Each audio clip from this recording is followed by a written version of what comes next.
자, 본격적인 얘기를 해보겠습니다. 벌써 22분이어서 뒤로 한 10분만 조금. 예. 네, 죄송합니다. 네. 자, 지금 일파만파 커지고 있는 내용이 있어요. 바로 정동영 장관의 구성 핵시설 발언 파장인데요. 제가 오늘 아침에 이제 취재한 내용을 뉴스 퀵배송을 통해서 네. 보도해드리기도 했고 일부는 또 어제 제가 경향 네, TV에서 맞습니다. 설명을 네. 또 드리기도 했었는데요. 지금까지 전개되는 상황을 종합해서 볼 때 뭐가 어떻게 흘러가고 있다. 어떻게 직감하십니까? 기자의 촉으로.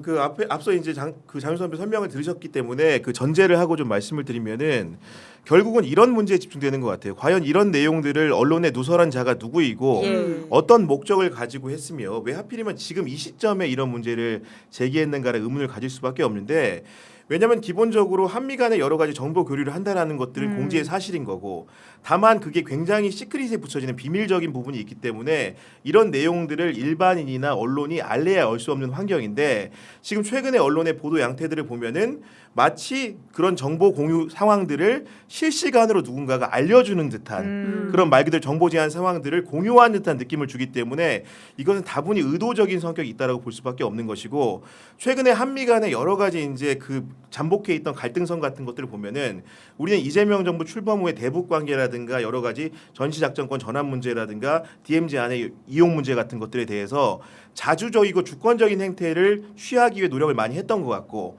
그런 부분들이 사실은 미국 당국이 보기에는 약간 불편한 부분도 있었던 것 같은데 그런 부분들을 켜켜이 쌓인 부분들을 터뜨리는 방식이라는 것이 마치 그런 자주적인 역할을 수장격으로 하고 있는 통일부 장관을 겨냥했다는 점에서 다분히 좀 의도적이라고 보는 것이고 그것이 결국은 미국의 의도와 맞물려서 우리 한국의 어떤 당국자들이 이런 그 롤플레이를 하고 있는지에 대해서도 탐구가 필요하기 때문에 대통령이 심지어는 인도 순방 중에 굉장히 중요한 행사를 치르고 있는 와중에 X에 글을 올렸다는 것은 이런 부분에 대한 일대 점검이 필요하다라는 자기 확신에 찬 어떻게 보면 점검 지시였다고 저는 보기 때문에 이 문제는 어쨌든 한미 관계뿐만 아니고 내부의 교통 정리를 위해서라도 확실하게 진상은 우리 정부가 알고 가야 된다고 생각을 합니다. 네, 어떻게 보세요, 김은지 기자님? 그러니까 저는 이걸 논란이라고 보도하는 것도 좀 문제라는 생각이 드는데요. 그러니까 정확하게는 그 정동영 이제 장관의 발언이 왜곡됐다라는 게 핵심이지 그렇죠. 않습니까? 예, 예. 그러니까 오히려 이러한 왜곡으로 누가 득을 보고 있고 누가 이 문제를 부풀리고 있는지를 짚어야 되는 것 같은데 마치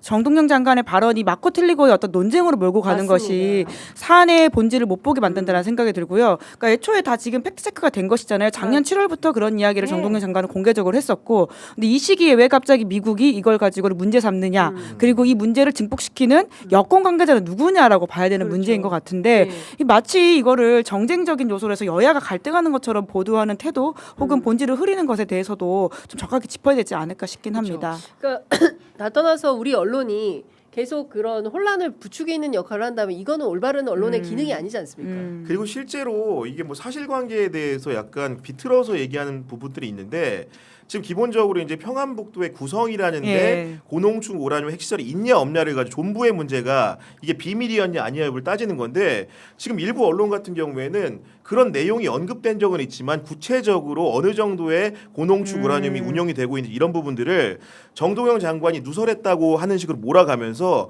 마치 국익 침해적인 발언을 장관이 한 것처럼 하는데 그런 내용들이 사실관계가 저는 좀 약간 다르다고 생각을 하는 것이고 이미 2016년에 우리 한국의 KBS라는 언론을 통해 가지고 미국에 있는 그 연구소의 ISIS라는 곳에 보고서를 통해 가지고 이런 구성이라는 데에 그런 핵시설이 있다는 취지의 보도가 공개되기도 했고 그 이후에도 여러 가지 보면은 CSIS 그 보고서를 가지고도 빅터차 교수가 반론을 제기하고 있지만 우리 국회 외통위의 여당 간사인 김영배 의원에 따르면은 그 보고서도 그런 내용을 다룬 보고서가 존재한다라는 겁니다. 그렇기 때문에 이런 이론이 가능한 상황에서 한쪽 편을 들어주는 듯한 언론의 태도라는 것이 우리 국민들의 오해를 증폭시키는 측면이 있는 것 같고 저는 사실관계를 말끔히 정리하면 이 문제는 미국이라든가 일부 한국에 있는 일부 동맹 세력들의 핑계인 것이지 핑계고 건수를 잡았다는 것이 실제로 구성이라는 데가 그렇게 노출되지 않은 정보였다 이렇게 주장하는 것은 약간 박약한 근거에 의해서 움직이는 발화다 이렇게 좀 생각을 합니다. 다른 거 다 떠나서 장동혁 대표와 그다음에 성일종 국방위원장 이 두 사람의 태도는 어떻게 봐야 됩니까? 일단 장동혁 대표는 느닷없이 트럼프의 저 욕설이라고 해야 됩니까? FAF 그렇죠. 그런 거를 동원해가지고 무슨 말도 안 되는 친북 주장을 하고 있는 것이고 또 성일종 위원장은 그릇된 정보를 가지고 기자회견을 하면서 그만둬라 이런 취지의 주장을 하고 있어요. 어떻게 보세요? 그러니까 사실 각각의 정파적 이해가 저는 있다라고 네. 보는데요. 그러니까 장도혁 대표와 우리가 워낙 이야기를 많이 했고 그러니까. 지금 사실 이제 모두가 탈장동혁하고 있는 상황이다 네. 보니까 당 안에 자기 편이 거의 없거든요. 이제 그래서 각을 세울 수 있는 방식이라고 하는 게 정부 여당을 때리는 방법밖에 없을 것이고 방미 성과를 물어보는 사람들한테 지금 이재명 정부의 외교 정책이 잘못했다라는 이야기를 네. 하는 거 말고는 없기 때문에라는 생각이 듭니다. 사실 그것은 이재명 정부의 어떤 본인이 주장하는 외교 참사라고 하는 것이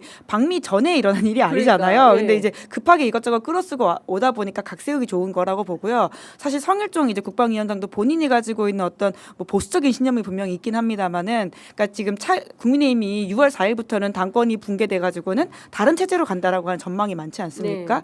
성일종 위원장도 차기 당권 주자로서 이름이 오르내리시는 분이다 보니까 이러한 여러 가지 상황들을 염두에 두고 하는 더 센 발언들이 나오는 게 아닌가 좀 해석해 보기도 합니다. 근데 참 이런 거죠. 김치국부터 마시는 건데 모르겠습니다. 국민의힘 당원들이 어떤 판단할지 모르겠지만 천지분간이 안 되는 상황에서 저런 맥락 없는 주장을 하는 사람을 차기 리더로 뽑아낼까요?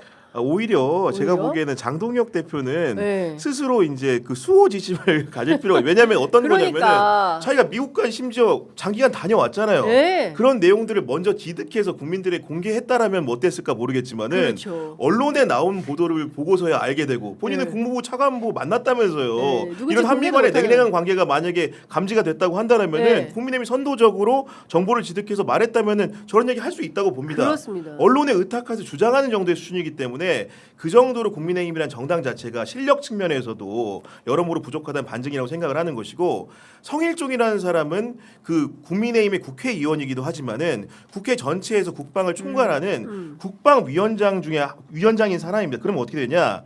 본인이 여러 가지 발언을 할 때는 그 사실관계 여부를 엄밀히 따져봐야 되고, 두 번째로는 국익지향적인 태도를 취하는 게 맞습니다. 한국의 국방을 책임지는 국회의 책임자라고 한다면 그런 부분에 있어서의 조심성이라는 게 있어야 되는데, 일단은 사실관계 따져보면은 주한미군 사령관이 안규백 장관한테 성토를 했다라는 건데 우리 국방부는 그런 성토를 직접 한 일이 없다라고 하고 있어요. 그러니까요. 예. 근데 그럼에도 불구하고 오늘자 언론들 보면 어떻습니까? 보수 언론 같은 경우에는 그런 마치. 성일종의 주장을 따옴표로 빌어가지고 그렇습니다. 사실인 양 보도하고 있거든요. 그거는 기본적으로 한미 관계에도 해가 되는 행태이기 때문에 네. 국방위원장으로서 본인의 그 존재 자체를 망각하는 행위라고 생각을 하는 거고, 네. 그리고 더군다나 아까 거듭 강조드리지만은 국익 우선적으로 생각을 했을 때 본인의 처신이라는 것이 여기서 싸움을 붙이는 게 맞는 것인가, 네. 중재하고 화해를 하는 역할이 맞는 것인가, 예. 진지하게 성찰을 좀 해봤으면 좋겠습니다. 그러니까 저도 오늘 아침 중앙일보 그 사설 보다가 깜짝 놀랐는데요. 그러니까 어느 나라 언론이냐 물어보지 않을 수가 없어요. 간혹 보면은 아니 그렇다고 해서 뭐 꼭 무슨 뭐 정부를 뭐 국가를 그런 건 아니죠. 뭐 그렇게 네. 하라는 얘기가 아니라 비판할 건 당연히 세게 비판을 해야죠. 그럼요. 예. 그런데 그게 아니라 엉뚱한 각을 세워서 이를테면은 국가의 혼란을 초래하거나 뭐 이렇게 그 흔들기 예. 이런 차원에서 보도를 하는 거가 보일 때 이 사람들은 맥락 없이 왜 이러나라는 생각을 하게 되는 겁니다. 언론이 저는 진짜 문제라고 봐요. 그러니까 적확한 이야기를 적확하게 비판할 때 사실은 당사자도 굉장히 아파하고, 그리고는 그렇습니다. 그 문제를 바꾸거나 혹은 이제 예. 변화시킬 수 있는 것인데, 지금은 이제 쓸데없는, 제가 보기에는 굉장히 소모적인 논쟁을 하고 있는 것처럼 네. 보이거든요. 그래서 저희도 이제 이런 식의 방향으로 보도하거나 사안을 보면 안 된다라는 지적을 하고 있는 건데, 사실관계 자체가 지금 굉장히 곡해되어 있는 상황에서 논쟁을 한다는 게 사실 의미가 없잖아요. 네. 그러니까 왜 저러느냐에 있어서는 결과적으로는 저 사람의 개인적인 인센티브를 저희가 생각하게 될 수밖에 없고, 그럼 그 주장의 의미를 해석하기에는 사실 그 어떻게 보면 한미 관계의 동맹 강화라고 하는 중요한 아젠다가 분명히 있는데, 그리고 사실 지금이 굉장히 미국의 행태가 아주 이례적이기 때문에 한미 동맹과 관련되는 여러 가지 고민할 아젠다가 전 분명히 있다고 보거든요. 그런데 그런 이야기를 전혀 하지도 못하고 다른 이야기를 아예 해버려야 되는 상황이라고 하는 게 정말 부적절한 거죠. 그러니까요. 네. 그러니까 사실은 굉장히 이제 사소한 팩트고 굉장히 오래전에 이미 10년 전부터 다 알고 있었던 이야기를 마치 지금 나온 굉장히 민감한 대북 정보인 네. 것처럼 둔갑시켜가지고 이런 것을 폭로한 기밀을 유출한 정동영 너는 그만둬 이 프레임을 네. 작동시키려고 그러니까 하고 있다. 오히려 지금 이런 상황이 되어서 네. 사실 이제 1차 개각이 있을 수도 있다라고 네. 하는 예상이 꽤 있잖아요. 네. 왜냐하면 이제 지방선거가 끝나고 여러 가지 이제 정계 개편이 있을 수도 있다라는 전망 때문에 그런 건데 오히려 정동영 장관은 더 장관직을 수행하게 된 겁니다. 그러니까 만약에 네. 정말 정동영 장관이 자리에서 내려오고 직을 예. 잘 못한다고 생각하는 사람 입장에서는 예. 자기가 원하는 바를 이루지 못하게 되는 방식으로 상황이 전개되고 있다는 걸 좀 깨달을 필요가 있는 것 같고요. 예. 무엇보다도 미국이 지금 사실은 과거에 있었던 일을 가지고 와가지고는 제가 보기에는 심지어는 외교안보 전문가 어디서 저도 좀 통화했었는데 그러니까 갑자기 그 이란 전쟁과 관련돼 있는 본인들의 어떤 억울한 심정 때문에 우리한테 일정 부분 화풀이한다는 해석을 하더라고요.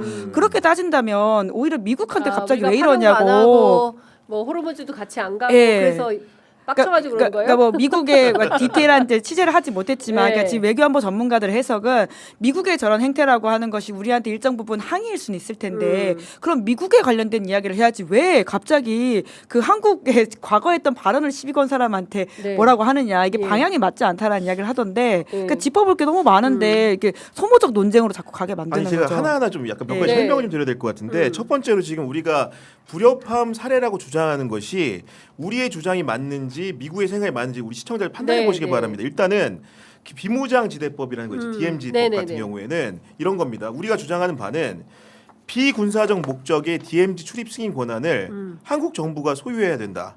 그 정동영 장관 얘기는 뭐냐면은 이 부분에 대해서는 우리가 영토 주권을 행사해야 된다는 거예요. 네. 반대로 이제 유엔군 사령부 같은 경우에는 정전협정에 위배된다는 얘기인데 상식적으로 우리 영토에 관련된 출입의 문제를 우리가 못 정하는 게 말이 상식적인 됩니까? 겁니까? 말이 됩니까? 주권의 문제로 접근하면 네. 이 문제는 당연히 정동영 장관 편을 들을 그렇습니다. 수밖에 없는 거예요. 네. 두 번째로 주한미군이 서해에서 공중훈련한 부분을 문제 삼고 있는 건데 네. 2월에 미군이 서해 훈련을 하면서 우리 군의 우리나라 당국에 통보를 하지 않았다는 부분인 건데 네. 우리 군에서는 나중에 사후적으로 주한미군 사령관이 사과했다라고 말은 하고 있는데 그런 사령관 같은 경우에는 미군은 대부태세를 유지를 두고는 사과하지 않아 이런 얘기를 하는데 기본적으로 우리 영해에서 일어난 여러 가지 훈련 사항들을 네. 동맹국인 미국이 했다고 해서 한국에 통보하지 않는 것이 말이 돼요? 정상적인 절차입니까? 아니죠. 우리 영토와 영해 주권 관련된 네. 부분입니다. 이런 부분들을 만약에 미국이 우리에게 문제 삼는다고 한다면은 네. 교정해야 될 일인 것이지 우리가 소극적인 행태로 미국의 의결 사항이 무조건 옳다, 네. 주장이 옳다고 손들어줄 사안은 절대 아니라는 겁니다. 그렇습니다. 네. 예, 대한민국은 자주독립 국가입니다. 그렇죠, 네. 이 나라의 자주독립을 위해서 우리 선조들이 진짜 피 흘려서 만주에서 어디에서 다 싸워서 얻은 이 나라입니다. 그런데 우리의 자주권을 침해하는 주장을 하면 이거는 우리가 아무리 동맹이지만 아무리 동맹이 그리고 친할수록 예의를 지켜야 돼요. 존중해야죠. 아니 그리고 사실 지금 동맹의 개념을 먼저 깨는 게 미국의 행태이잖아요. 네. 그리고 이번 이란 전쟁을 통해 가지고는 그 어떤 동맹 사실은 뭐 본인들 입장에서 앵글로색슨이라고 해서 가깝다고 생각했던 그 동맹들조차 도와주지 않는 상황에서 영국도 지금 안 가잖아요. 네. 그런 상황에서 지금 괜히 화풀이하는 그 행태라고 하는 것에 대해서 우리가 좀 더 고심하고 이야기하고 예. 미국이 왜 저러냐라는 걸 해야 되는데 그렇죠. 오히려 국내적으로 방향을 돌려가지고 네. 애초에 작년 했던 이야기를 끄집어 와가지고는 네. 화풀이하고 있는 모양새인데 예. 작년에 왜 그런 말 했냐고 하는 게 그러니까. 적절합니까? 예, 그리고 저 이것도 좀 여쭤보고 네. 싶은데 지금 BTS 네. 그 방시혁 씨 있잖아요. 방시혁 씨 이제 구속영장 청구가 네. 됐는데 무려 1,700억 일단 원 신청에 신청, 경찰이 예. 한 아, 거니까. 신청. 네. 경찰이 음. 1,700억 대의 이 부정한 돈을 쓴 게 문제가 혐의 돼요. 자체는 사기적 부정거래인 것 그렇습니다. 같더라고 보니까. 예. 네. 근데 이제 미국이 그 250주년 독립기념을 기해 가지고 방탄소년단 미국 투어 콘서트 뭐 이런 게 좀 필요하다고 판단한 건지 서한을 보냈다는 거잖아요. 주한 미국 대사관이 경찰 예, 총수한테 경찰청장 직무대행한테 서한을 보내가지고 방시혁 의장 그리고 하이브 임원들의 미국 방문을 허용해달라 이렇게 요청을 네. 했다는 거예요. 아까 뭐 어떻게 해야 저는 돼요? 그러니까 그런 요청을 그러니까 하이브 입장에서는 그러니까 뭐 수사를 받는다고 해서 무조건 외국을 못 나가는 건 아니니까 뭐 인신이 구속되지 않는 상태에서는 뭐 답답하다고 생각할 수 있을 것 같고요. 그리고는 조금 더 자유롭게 다니게 해달라는 이야기를 할 수 있다고 봅니다. 그런데 그 이야기를 우리 국내의 수사기관에 본인의 어떤 뭐라고 할까 이야기를 하는 게 아니라 미국 외교관 미국 대사관을 통해서 심지어는 그게 경찰로 간 게 아니라 외교부한테 간 거거든요. 그러니까 뭐 하나 맞는 게 없어요. 네. 그러니까 방향과 방식도 맞지 않는 상태에서 저런 이야기를 한다는 것이 과연 지금의 상황에서 하이브가 제대로 행동하고 있느냐라는 좀 지적을 할 수밖에 없고요. 네. 오히려 죄책을 더 이상 묻게 되는 여론 재판 받을 수도 있겠다라는 좀 생각이 들기도 합니다. 물론 이게 수사가 좀 잘 지책이 안 되어 있고 네. 경우에 따라서는 구속영장이 기각될 수도 있다라고 보는데요. 뭐 검찰이 영장 청구 안 할 수도 있고요. 근데 그와 별도로 지금의 문제를 풀어가는 방식이 굉장히 적절하지 못하다는 거죠. 아니 게다가 이제 그게 2탄이라고 한다면 3탄이 어떤 거냐면은 아니, 여기에서 잠깐 네네. 그 하이브 측에서는 본인들은 그 미국 쪽에 그런 거를 요청한 바가 없다라고 주장은 하고 있습니다. 네, 그런 상황인 거고 이게 2탄이라고 하는 3탄이 어떤 거냐?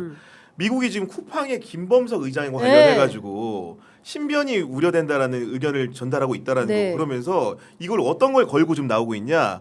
한미 간의 고위급 안보 협의를 지금 걸고 있다는 거예요. 네. 고위급 안보 협의가 기본적으로 원래 진행이 돼야 되는데 마치 전제 사안인 양 이 부분이 예. 김범석의 신병 문제를 해결해 주는 것이 전제 사안이야 얘기하고 있다는 건데 이건 정말로 동맹국으로서 납득할 수 없는 치욕스러운 주장이라고 생각을 합니다. 그렇습니다. 동맹국의 내정에 간섭하는 겁니까? 네. 김범석 쿠팡 의장이 지금 받고 있는 혐의 같은 경우에는 우리 국민들의 개인 정보가 유출됐기 때문에 거기에 대한 응당 사법적인 책임을 물어보고 죄가 있으면 처벌해서 기소하는 것이고 죄가 없으면 그냥 무혐의로 풀려나는 거예요. 그런 정상적인 사법 절차를 가로막는 형식으로 그 기업이 마치 이제 미국 기업의 범주 안에 있기 때문에 네. 그 안전을 보장해야 된다는 식으로 말을 한다라는 것 자체가 굉장히 그런 주권 침해적인 요인이 있기 때문에 쿠팡 문제든 하이브 문제든 개별 기업의 문제를 떠나가지고 우리 국내 주권의 문제로 접근을 해야 되는 것이고 네. 이런 부분들에 대해서는 당당하게 노라고 말할 수 있어야 된다고 봅니다. 그렇습니다. 이제 잘 아시는 것처럼 우리는 이제 더 이상 개발도상국이 아니에요. 그리고 특정 국가의 눈치 보면서 할 말도 못하고 보편적 인권에 대해서 얘기했다고 그냥 막 난리를 치고 이거는 아니다라는 겁니다. 우리는 경제 규모도 세계 10위권 그리고 군사력도 세계 5위권 엄청나게 눈부신 발전을 한 선진국 대열에 있어요. 그렇기 때문에 글로벌 책임 강국으로서 우리가 국제사회에서 할 수 있는 일들은 책임 있게 하는 게 우리가 도리에 맞는 거예요. 그리고 우리나라의 국익의 관점에서 그리고 주권 침해 요소가 있는 것을 아예 동맹국이니까 미국한테 눈치 넘어가자, 보이면 슬쩍 넘어가자. 그냥 됩니까, 넘어가. 그게? 네. 그렇게 넘어온 게 벌써 몇 년입니까? 네. 그러니까요. 네. 네. 그리고 사실 비판의 잣대가 일관돼야 되는 게 러시아 우크라이나 전쟁을 하던 때 우크라이나 관련해서 행보를 했던 그 윤석열 그렇죠. 당시의 대통령 있지 않습니까? 그때 이제 국민의힘 계열에 있는 분들이 했던 이야기가 그러니까 특히나 이제 러시아와 우리 관계가 있다 보니까 좀 조심해야 된다라고 하는 일부 조야의 이야기에 대해서 아니 이 보편적인 인권의 이야기에 대해서 왜 목소리 안 내느냐라는 식의 지적을 한 바가 있거든요. 그렇습니다. 그러니까 뭐 그 어떤 그 당시 고민도 모르는 바는 아닙니다만은 사실 이제 그때 편을 바꿔가면서 일관되지 않은 이야기를 하는 게 예. 인권을 갖다 붙이면 사실 좀 설득력이 떨어지는 거는 스스로도 잘 알고 있을 거라고 그렇습니다. 생각합니다.